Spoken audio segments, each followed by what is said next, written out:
guys for tuning in to another episode of the Bottom Rung Sports Podcast. As always, it's Pup here with my guy, John. What's up? We got a very special guest for you guys today. One of the truly best hoopers I've gone against personally, and overall great guy, Nick Castelveter. Say what's up to everybody. What's good, y'all? What's up? What up? So we're just going to get right into it. For those of y'all who don't know, me and Nick played against each other a lot from Y days to when he was at Moon and I was at Ambridge. So what was like the driving force behind you playing basketball? What age did you really start taking it seriously, and what got you motivated to go that route? Oh, damn. For me, honestly, it's just like proving people wrong. So I guess growing up, to keep it short on the younger side of things, like I played, first sport was soccer for me. Played that till about 7th grade. I mean, like, I'm a 5'8" Italian. So it's just only right that I had to start off with soccer. But I did have a coach, actually. I played something known as Cup. You travel around state to state. And one day, just out of random, I started dribbling a basketball. Because I started to, my first time playing ball was in elementary, but, I didn't take it seriously. My dad played in high school, so, it's something that obviously your parents kind of throw you in to just, get yourself into different things. But once I hit 7th grade, I just was messing around with the ball with my hands. And my soccer coach said to me, he's just like, Nick, don't ever do that again. You're way too small. There's no way in hell you're going to have a chance at basketball. And that, honestly, that moment for me, I remember it clear as day. That just fueled me right there and then. I wanted nothing to do with soccer. I quit that night. And I knew, I just want to prove somebody wrong. As honestly, as very, as very crazy as that might sound, because of how just straightforward I went with my decision and how maybe spontaneous that was and how crazy. Right there and then, man, I just had this fuel of don't tell me what I can and can't do. I kind of knew realistically what the game, is and what you kind of need to be for the game and what coaches look for. But even then, I'm just I got to go. I got to get good at this. I'm going to show him I'm now going to try to get to the highest level I can. And I was definitely a big dreamer. I mean, I think that was the forefront of what I started with, was just dream big, and I didn't look back.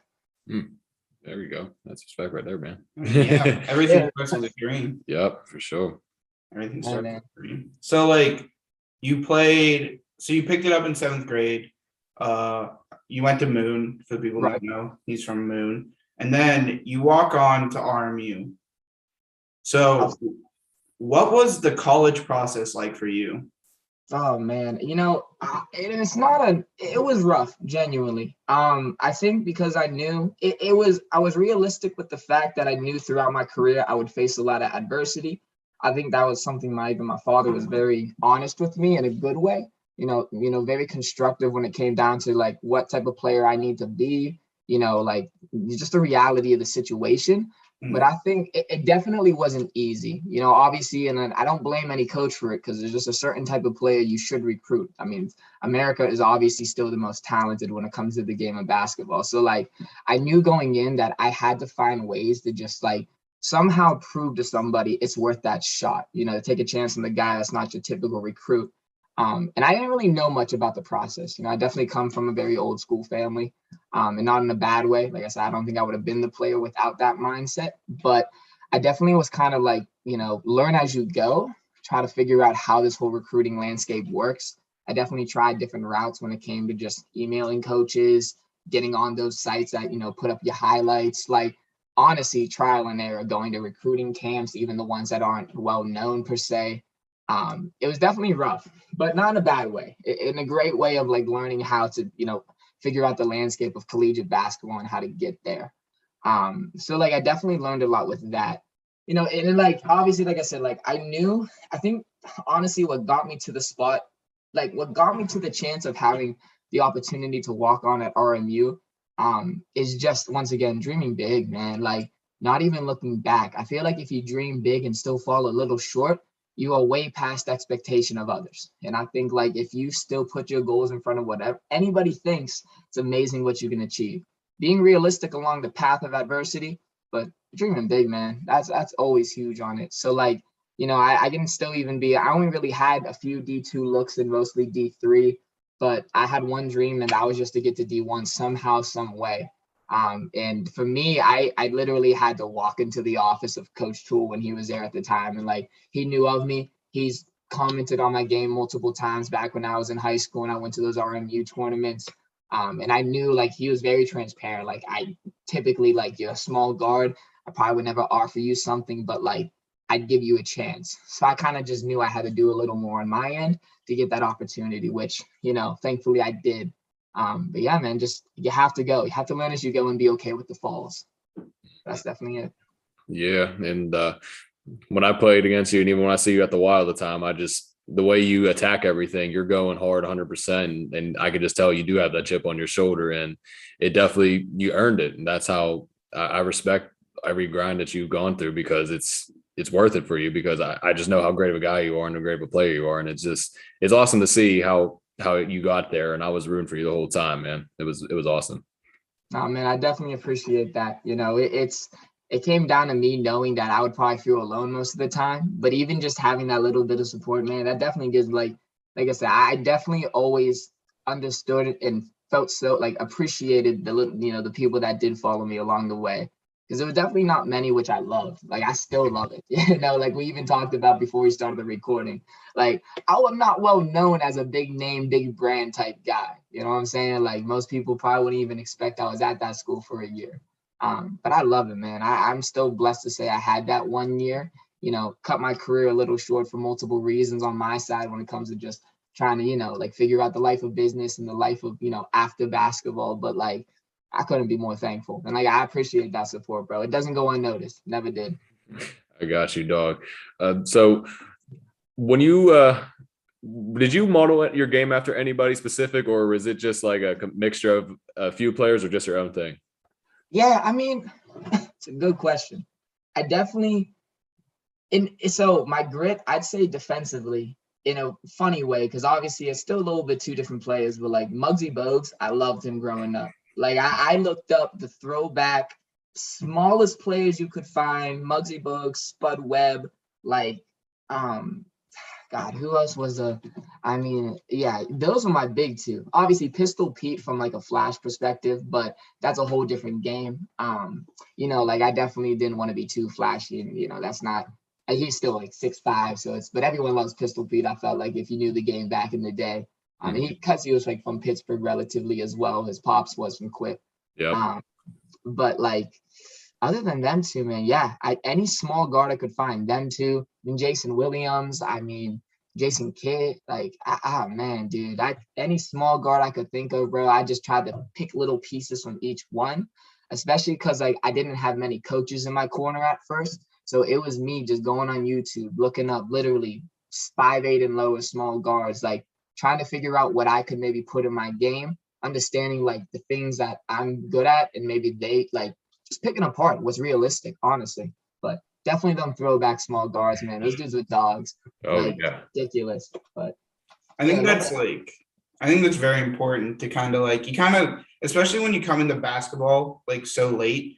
I think it's very important that like, you know, you kind of find someone or something to kind of work your game around, which I think is like very admirable as like, you know, someone who's just a fan of basketball to see someone who started so late and was able to accomplish so much, which I find very respectable. But I guess like the point I'm trying to make is like, so if you could have played anywhere, like you had your choice, where would it be?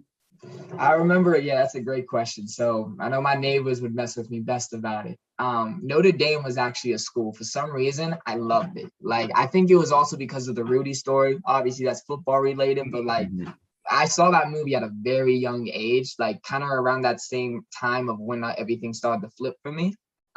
So like something about Notre Dame, like I just love the grit that kid, you know, Rudy gave to that program. And like, I kind of just fell in love with the system.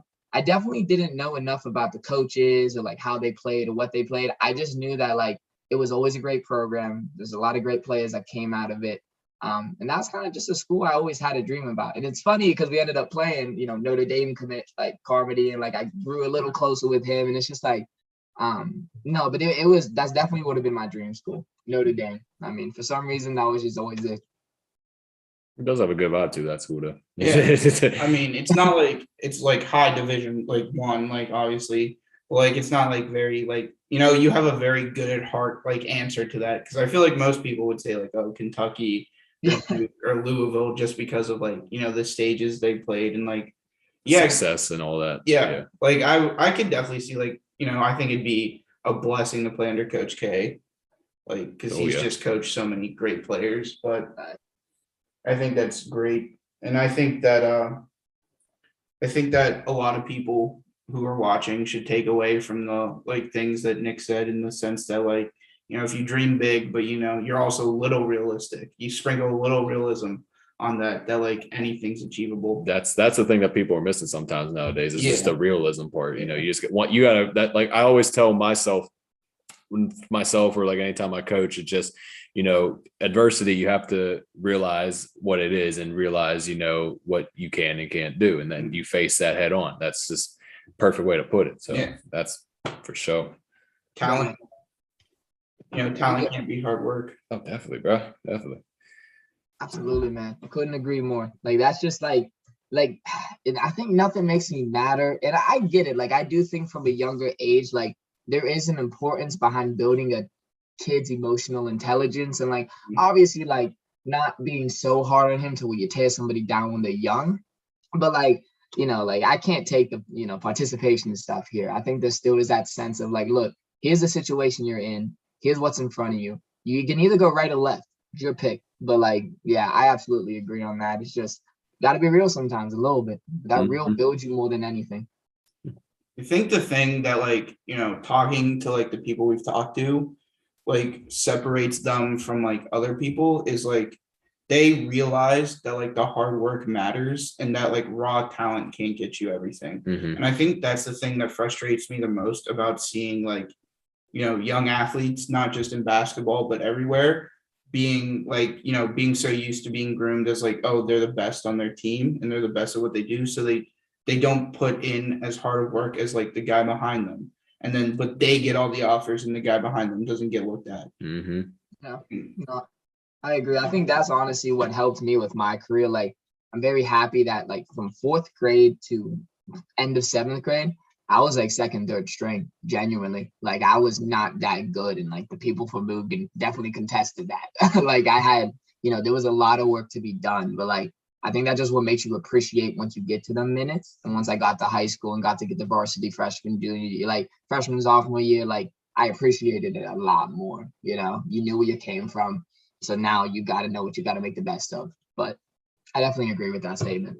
Yeah, man. I was the bookkeeper for 7th grade. 8th grade, I got a little taller, so I played a little more. And 9th, 10th, 11th grade, I was like sprinkled through JV, and I touched the varsity floor like for like once in a while. But then senior year, all that hard work paid off. I started and I developed a shot that was consistent enough, and I just kept on working hard. That was just my mindset. Just keep going. There's no reason to stop. Absolutely, man. It pays. It pays to keep going. That's a fact. See, but I didn't get that experience like when I was at Kiski because like freshman year, didn't play basketball because I didn't want to put in the work. I was lazy.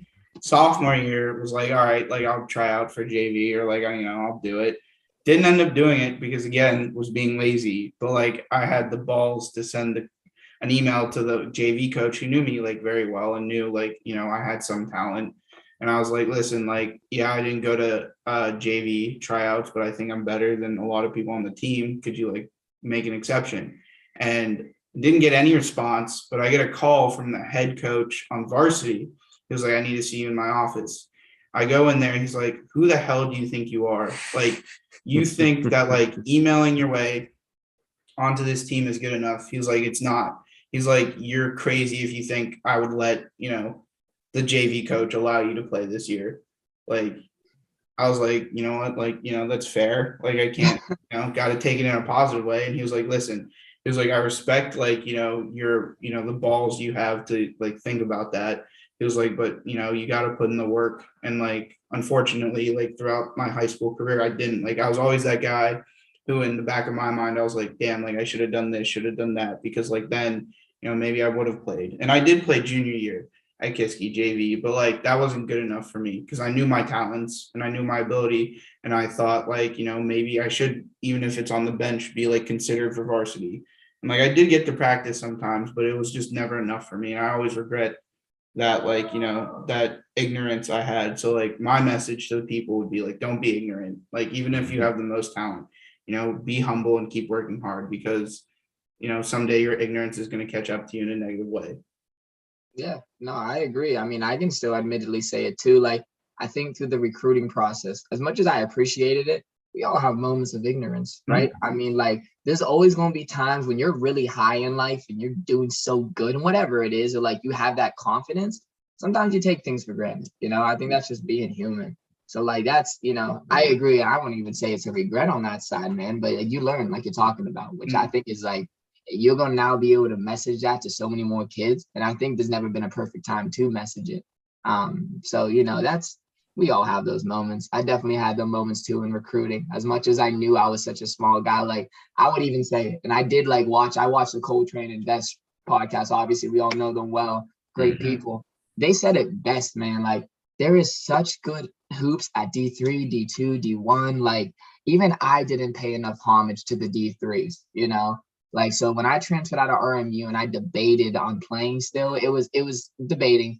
Like I didn't have many connections because I definitely didn't pay homage to those schools. And I didn't maybe even like thank them enough as I should have. Never disrespected, but never thank them the way you should thank somebody for even just taking that chance, there's so many great hoops, there's so many great levels. D3 players that could easily be D1. Like I said, I know other people have said it on the podcast before, but it's something I even just wanted to address again so people can really understand that. So many good ass players, man. But yeah, dude, we all have moments like that. I definitely had them too. Well, like you look at Friga, Devontae Friga, D3 player. He's so good. Like, even Dez is D3, but he is one of the best basketball players I've ever seen in my life. And I didn't appreciate it until I saw him play against Austin Mills on his YouTube channel, doing shit I've never seen him do before. And I'm like, wow, this dude is really good. Like, I know, man. And like, sorry, go ahead. No, you're good, man. Do you think? No, you got it. No, I agree, man. That's like, man, his game is so smooth and he's such a like fundamental individual and a great, like his ISO game is awesome, man. I love playing with him. I think every time he shoots it, the ball's going to go in. Yeah, man. And like Austin Mills was high major Baylor. I mean, we don't know that. I watched that video. He was putting some buckets. Yeah. But I agree, dude. He's a hooper. Yeah, like everyone, like it's just like, I tell this to Pup all the time, and I like spout it to people all the time that like an offer is an offer no matter what the division is. Like, you are getting the chance to, do things that people dream of, like that I dreamed of, like even if it was D3, like I don't even care, like JUCO, like I like think it's just like an offer is an offer and an offer is a blessing in any shape or form. Absolutely, man. That's something that I couldn't agree more with, genuinely. And I hope whoever does watch this, who's still like in high school, still trying to figure out the landscape, like dude, it's exactly like if you need to be, whether even the coach doesn't, because like I said, it's still a business. I think that's definitely something I think we should like get into a little more, which I definitely want to address, because like this game is a business, and I'm so glad that I'm seeing kids allowed to start creating brands and such like that. Like that's going to take this. I feel like there's going to be so much more balance that's been needed for years.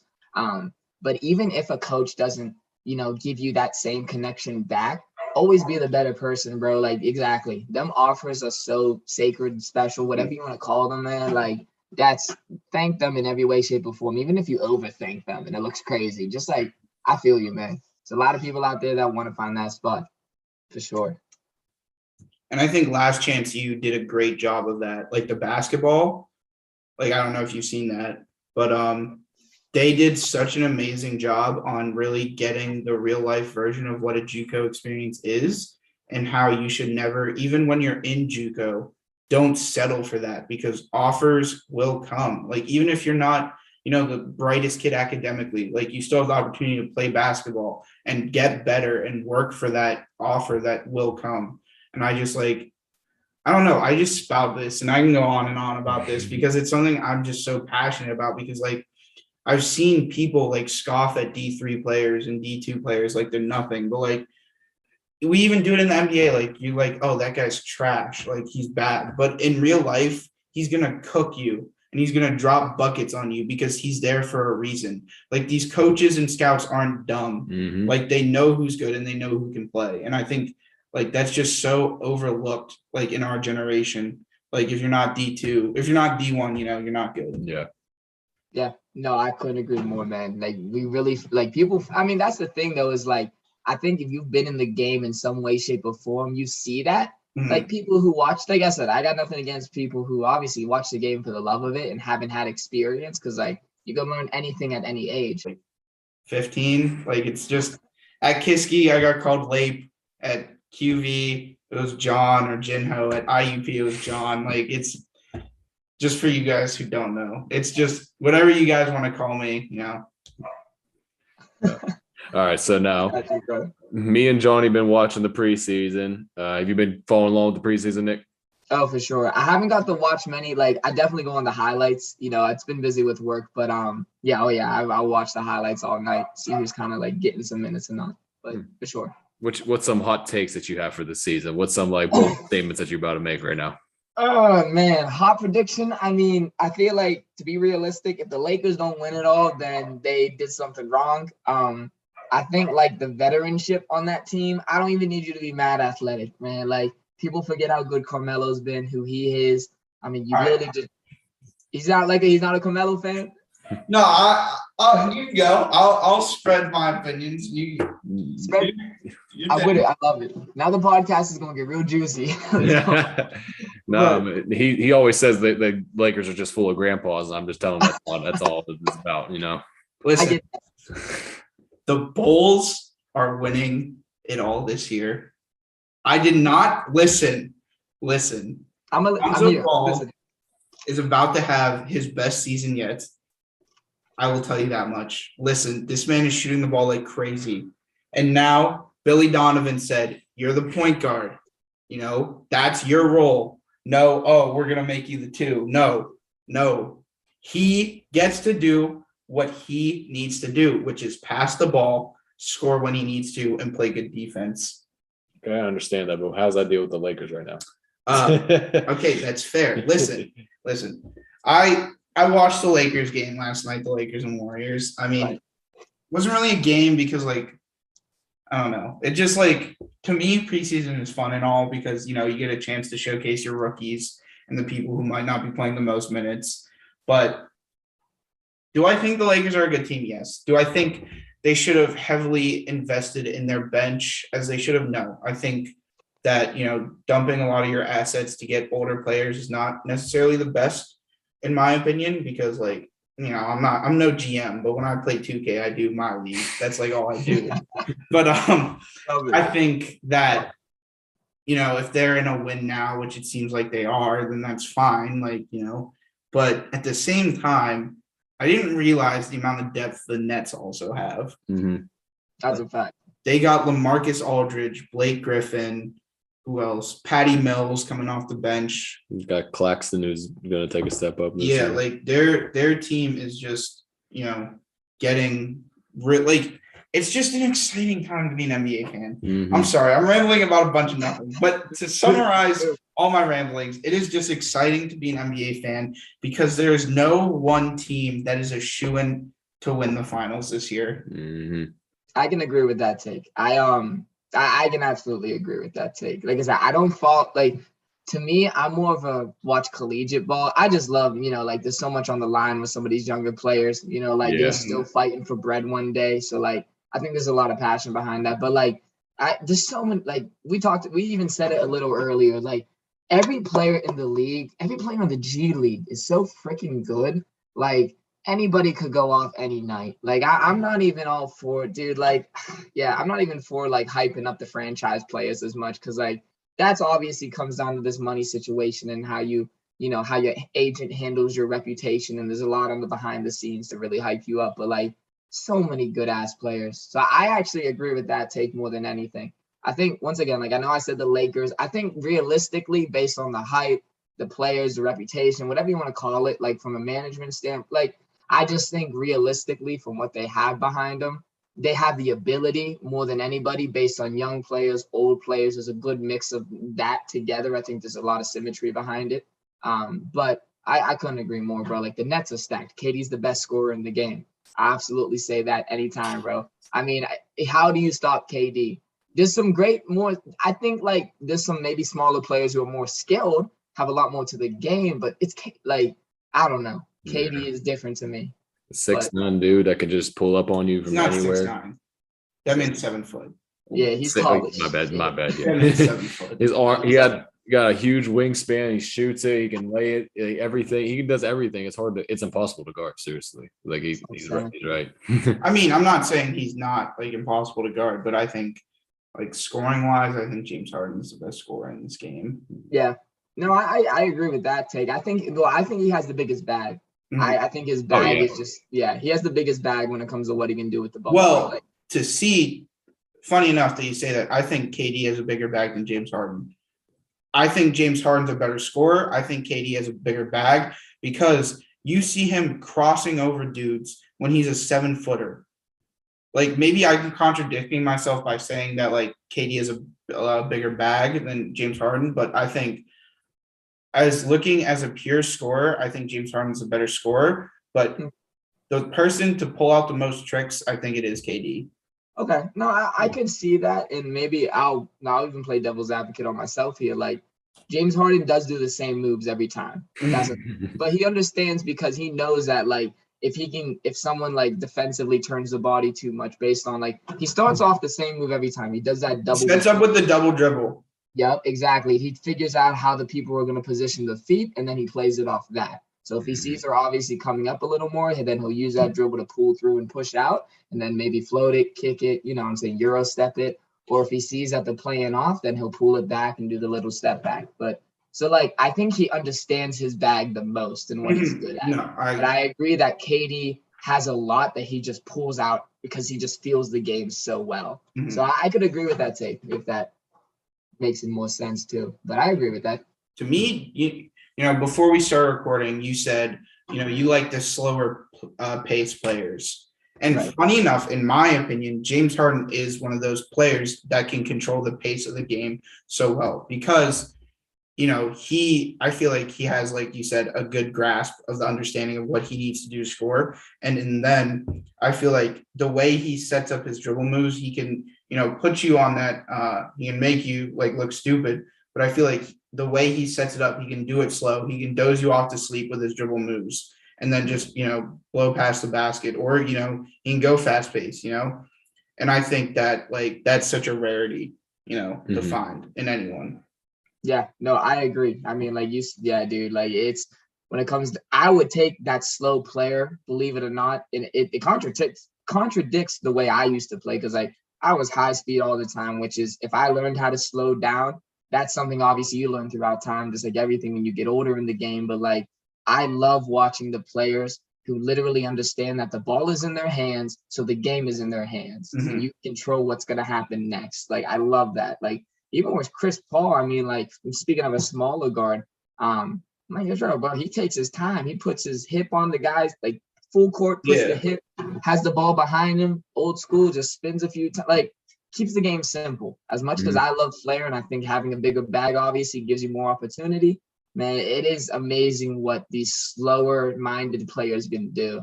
So, yeah, I think that's maybe why people appreciate James Harden as a better scorer, because he just understands exactly what he needs to do on a consistent basis. He doesn't overthink it. But, yeah, dude, I got to take the slow players over some people, man. Doncic, James Harden, Chris Paul in a sense. Man, yeah, dude. The dogs. They're all dogs. I wish people understand more is like every player in the league, like they're just amazing, man. They're definitely good. Yeah. I got my hot take ready. It's brewing right now. It's no. It's It's not a hot take, no, it's not that. It's not that. Listen, the Rockets are making the playoffs this year. Who they got again? No, talk to me a little bit. They got John Wall still, Kevin Porter, Jalen Green. Green. Those three. They also got Christian Wood still. Yeah, him too. Oh yeah, that's true. He came up big last year. I mean, from going from like their record they're the was West. yeah. I don't think they're making eighth seed. They're making, or at least a playing game. Yeah, At least if a playing anything, game. they're like 12th, 11th seed. I think there's too much competition on the West. Kevin Porter, bro, I'm telling you, he's going to take a huge leap this year. I've I been watching him play. I think he's good. I first realized I never really like watched his game until I got his card on 2K, and I was like, damn, this guy's pretty good. So I started watching his highlights, and then I watched him play. I'm like, damn, this dude's a dog. And I watched his preseason. He's just going off. He's quick and he can handle it. He can shoot too, but his explosiveness is what is his like backbone, whether it be like his speed or his jumping. He has both of them. So I feel like he's going to be the backbone of the team, and then everybody else around him is going to really fill in their spots really well. That's just my opinion. Dude, like that's a fact, dude. I remember he actually played the year I transferred out of RMU. So like if I would have stayed him in a sophomore, but they played him when he was at USC, I think. Is that the school you went to in college? Yes, I want to say. Yeah, I want to say yes. Okay, I might be wrong on that, but I know that they played him, and bro, he dropped a cool, calm like 40. Like wasn't even hard. Like I watched it. Like my old roommate who was there for an extra year before he transferred out. He was like, bro, watch the highlights. We got cooked. And I'm like, holy shit. Like, yeah, bro, he's so fluent. So I could see that. I think if Jalen Green, because I do love Jalen Green's game, like he comes out and plays every day. I haven't watched a game where like he's ran into trouble. I think he has great poise. I think we're gonna two factors with those youngins is how the 82 games is gonna perform with them, and how are they gonna take all the when it comes to the just the clout per se. I know they've had clout throughout the years, but when you move to NBA, I feel like that is a very high level of how you're going to respond back. And I think Tyler Hero was a perfect example of that. I think like Tyler, obviously bubble definitely changed some things. I feel like, the bubble was great because you got to focus on basketball and that's it. But I think we did see once he got out the bubble and, like I heard, it's all stories. Who knows what's true? We're not there to see what actually happens. But I know like I've heard enough about Tyler off the court to where he had to learn how to find the balance again, which I think he's going to do great this year. I mean, I watched him preseason. He's going to be fine. I heard him. Yeah. I told you last night. I said he looks pretty good, but it's preseason. He's going to be fine. I'm not a Tyler Hero hater. I just ever since he did that snarl against my Lakers, I had. But I'm not gonna. That's the definition of a hater. Yes, but I mean, I'm also a man. I'll admit when I'm wrong. So right now he's proven me wrong. I'm not gonna say here. Keep on hating on him. He's doing well. I was a little jealous, or not jealous, or just irritated when he did the snarl because I was in the finals and I wanted the Lakers to win so bad. But yeah, so I'm saying right now I'm proving it wrong. That's all. I have a hot take. Hot take. I think the Cavs might make the play-in tournament. Fuck it. I could see that. No, you know what? The hell with it. I could definitely see that because the East is equal, like to an extent. Obviously, you got the Nets, the Bucks. Like, yeah, they're up there. But like, I think Darius Garland's gonna have a breakout year. I think Colin Sexton already proven himself as a huge name. They picked up Lauri Markkanen. Yeah, they did do that. Yeah. So I think Kevin Love can teach a lot to Lauri Markkanen because they kind of play the same. They're that big guy, 3-and-D. And they got Jared Allen too. Yes, like I think they have the right pieces, the right split of veteranship and young people to really mold into a very sleeper team, which is why I think the Bulls are also heavy favorites, not to win, but to at least make the playoffs. Yeah. You said win the championship. I think they could. I think they are capable of winning the championship. I think they are, but they're not up. Like if they have to play like a 7-game series against the Lakers or the Nets, I just don't see them winning that. But I can definitely see them getting to that point for sure. That's just my understanding. They're very good though. I love Zach LaVine, I love Lonzo, and I love DeMar DeRozan. So yeah. No, I mean I agree. I definitely think they could make playoffs this year. Especially it seems like Lonzo's getting a lot of confidence back, especially from that coaching. And it seems like you said before, like he's allowed to be a little more free now. They're letting him just do his thing again. Yeah, I could see that. I think it would take a year or two, allowing them to mesh. I feel like I don't know necessarily. I don't know enough about the like depth of roster from them, but like I do think there's a few pieces they probably need. Maybe I'm wrong just because I haven't seen them enough. I think in a year or two, the Bulls will be back. That's a franchise that like I feel like people just appreciate playing for that franchise, so they're not going to be gone for long. And they got Caruso. I forgot about my boy Caruso too. Caruso, they got Vucevic. Damn. at the center. Like, Damn, never mind. Hold on. I love Alex Caruso. I will definitely say they'll put up a fight against the Nets. I think they can. Like, I realistically think they can. And I think that you have Lonzo, who's a very unselfish player who just wants to see his team win, passing the ball to prolific scorers like Levine and DeRozan. And then you just have a big man who can do it all. Yeah. Like Vucevic is top 3. Well, yes, top 3 What centers? centers in the league. To me, it goes Joel Embiid, Jokic, Vucevic, not in that order, but those are the top 3 centers in the league, in my opinion. That's a sizzling hot take. I don't know if I go that. Cat is too much of a dickhead to be good. I think he holds himself back in the sense that I think, it kind of, I think Joel Embiid also is a dickhead. Like, I don't like his personality whatsoever, but I think he's the best center. Well, not the best. I think Jokic is the best center in the NBA, but I think Joel Embiid is, top 2, 100%. Yeah. And I think that Vucevic is very close behind. Yeah. Yeah, I can't really say. I mean, like, genuinely, I don't think I know enough about the centers in the league. I guess just maybe that's me being just like, not a hypocrite's the word, but like, obviously, because I'm a guard, I look at guards more. I could take that take. Yeah, I don't even I'm kind of blanking on who the other centers are. I don't know why Valanciunas came to my head. I just liked him in the Memphis scene for so long. Like, I was kind of mad when they traded him. Well, however that trade went down, but Sabonis. Do we say Sabonis? Sabonis I consider him a power forward.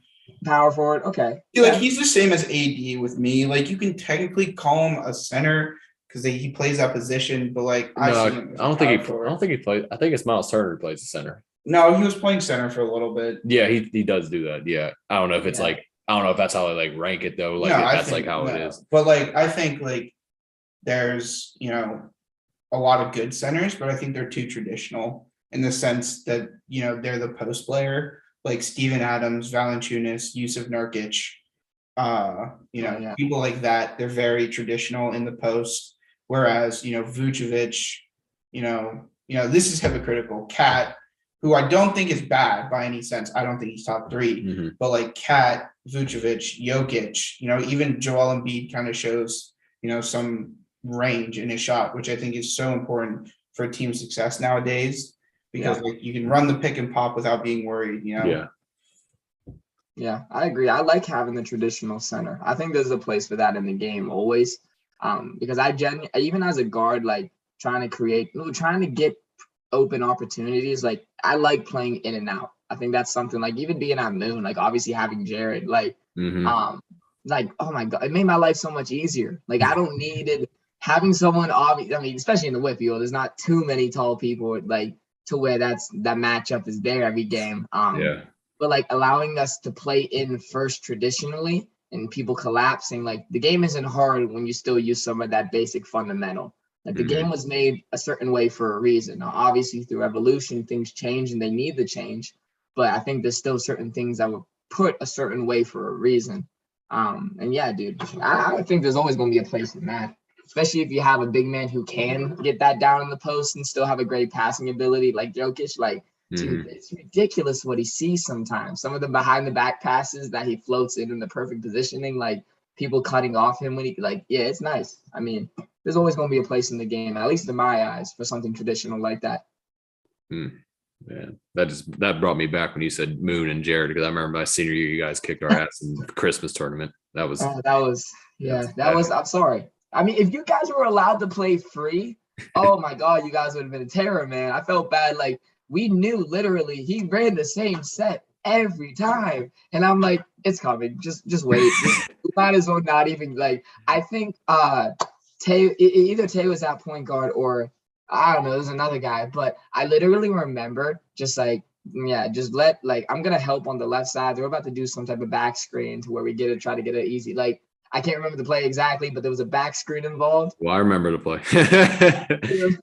Yeah, and I literally just went down and went on the block with my other teammate. And because if you would have shot the ball as an open 3, you would have been benched. And I knew you guys were thinking that, if you didn't run the play till the end the way you wanted, Oh yeah, dude. I felt bad for y'all because y'all were a great team. You guys had to giving us buckets at the Y, and I'm just like, man, like it's Yeah, some shit. we were too controlled. You know, we weren't allowed to go free. But I do remember you had, I think, about 5 3-pointers in the first quarter. I think it was first quarter or half. You just went off, and I was like, God damn it, this dude was you were literally just thrashing us, and I was like, yeah, you hit a reverse layup too on Tay. I just remember that game exactly because I only did one thing. I did like a hook shot on Jared. I don't know why I did a hook shot on him and missed. So that was the only thing I did. But Great shot. No, the hook shot is a valuable asset. It would if I wasn't 6'2" and he was 6'8". It's tough. I mean, Mike James though, from the when he played for the Nets this year, the amount of hook, like I like the hook shot. That's another thing from the old school game. Like, bro, Mike James, that's another player I respect heavy. Like Mike James is a dog. I'm mad that he's now back over the Euro League. I know he makes more money over there probably, and it's in his best interest. But like, I wish they gave Mike James more run. I know he had a chance in Phoenix. I know like he's been there back and forth, but like, yeah, the hook shot's there. His highlights are cold, but yeah, that was a hell of a Christmas tournament, man.